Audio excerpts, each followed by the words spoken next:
To backtest in Metatrader 5, you need to start by opening the strategy tester, which can be found in the navigator panel or by pressing Ctrl+R.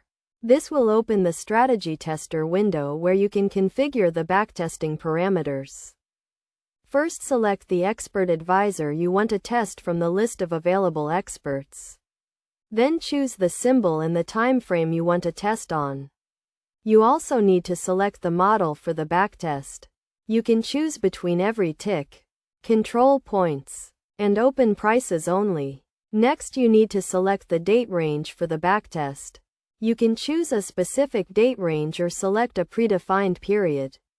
You also need to set the spread and the execution type.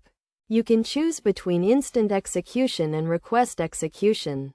After configuring the parameters, click the Start button to begin the backtest. The strategy tester will then simulate the trades based on the expert advisor and the parameters you set.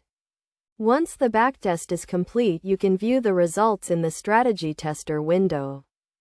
The results will show you the profit, the drawdown, and the number of trades, among other metrics. You can also view the trade history and the equity curve to get a better understanding of the performance of the expert advisor.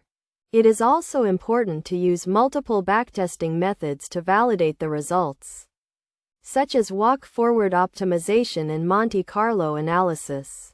These methods can help you to evaluate the robustness of the expert advisor and identify potential issues. Finally, it is essential to keep in mind that backtesting is not a guarantee of future performance, and you should always use the results as a guide rather than a certainty. By following these steps and using the strategy tester in Metatrader 5, you can effectively backtest your expert advisors and improve your trading performance.